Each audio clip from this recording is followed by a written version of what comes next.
கதிர் YouTube channel நேயர்களுக்கு வணக்கம். இந்த பதிவு பார்த்திங்கன்னா ஃபுல் அண்ட் ஃபுல்லு 11ஆம் வகுப்பு வணிகல் பிரிவு மாணவர்களுக்கு. நீங்கள் 11ஆம் வகுப்பு சேர்ந்துருக்கீங்க. இதுக்கு முன்னாடி பார்த்தீங்கன்னா நீங்கள் 10th வந்து 5 சப்ஜெக்ட் எழுதியிருப்பீங்க. இங்கே வந்து பார்த்திங்கன்னா நீங்கள் 6 சப்ஜெக்ட் எக்ஸாம் எழுதணும். இப்போ இந்த வணிகல் பிரிவில் என்னென்ன சப்ஜெக்ட் இருக்குது அப்படின்னா, எல்லாத்துக்குமே லாங்குவேஜ் வந்து பேஸ், தமிழ் இங்கிலீஷ் எல்லாத்துக்கும் வரும். அது இல்லாமல் 4 மேஜர் வரும்.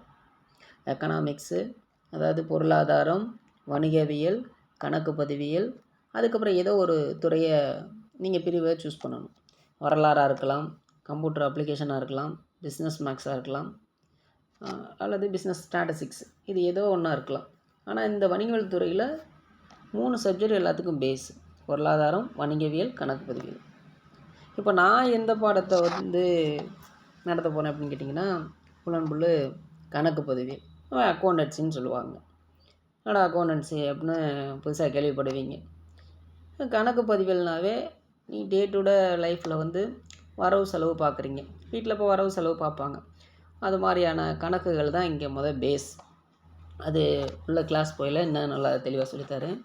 இப்போ ஃபஸ்ட் நம்ம பார்க்க போகிறது என்னென்னா வினாத்தாள் வடிவமைப்பு. இப்போ இந்த வினாத்தாள் திட்டமிட்டதை வினாத்தாள் வடிவமைப்பு தெரிஞ்சால் தான் நீ ஒரு சப்ஜெக்ட் எடுத்து படிக்க முடியும், உனக்கு வந்து ஒரு புரியும். இப்போ நீங்கள் பார்த்தீங்கன்னா 10th 100 மார்க் எக்ஸாம் எழுதிட்டு வந்திருப்ப. ஆனால் இங்கே பார்த்தீங்கன்னா நீங்கள் 90 மார்க்குக்கு தான் எக்ஸாம் எழுதணும், 10 இன்டர்னல், அப்போ சேர்த்து 100 மார்க் வரும். இப்போ இந்த வினாத்தாள் வடிவமைப்பு எப்படி இருக்குது மாடல் அப்படின்னு கேட்டிங்கன்னா, ஃபஸ்ட்டு 20 1 மார்க்கு நீங்கள் எழுதுகிற மாதிரி இருக்கும்.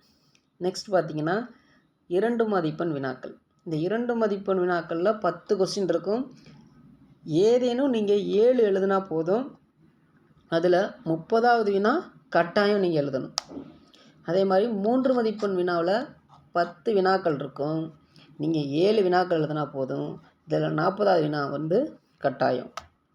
அதே மாதிரி 5 மார்க்கு வினாவில் பார்த்தீங்கன்னா மொத்தம் 7 7 14 கொஸ்டின் இருக்கும். எப்படி சார் 7 7 14 அப்படின்னு கேட்டிங்கன்னா, இப்போ 41வது கொஸ்டினில் ஆனா இருந்துச்சுன்னா அதுக்கு கீழே ஆவணா இருக்கும். ஆனா எழுதினோம்னா ஆவணா எழுதக்கூடாது. எய்தர் கொஸ்டின் நீங்கள் 10th பார்த்துட்டு வந்திருப்பீங்க, இது அல்லது அதுன்னு சொல்லுவாங்க. இப்போ மொத்தமாக நீங்கள் கூட்டி பார்த்தீங்கன்னா 90 மதிப்பெண் நீங்கள் எழுதணும். 10 வந்து உங்களுக்கு இன்டர்னல் மார்க் கொடுத்துருவாங்க. மொத்தம் சேர்த்திங்கன்னா 100 மார்க். இதுதான் வினாத்தாள் திட்டமிடுதல், வினாத்தாளோட வடிவமைப்பு. இது எந்தெந்த பாடத்துக்கு பொருந்தோம்னா, பொருளாதாரம், வணிகவியல், கணக்கு பதிவியல், இந்த 3 பாடத்துக்கும் இந்த மெத்தட். மற்ற பாடங்களுக்கு கொஞ்சம் கொஞ்சம் சேஞ்சு ஆகும். அது நீங்கள் மற்ற சேனலை பார்த்து தெரிஞ்சுக்கோங்க. Okay, thank you. நெக்ஸ்ட் கிளாஸில் வந்து நம்ம சப்ஜெக்ட் உள்ளே போயிடலாம். கண்டிப்பாக இந்த சேனலை சப்ஸ்கிரைப் பண்ணுங்கள், ஷேர் பண்ணுங்கள், கமெண்ட் பண்ணுங்கள். தேங்க்யூ.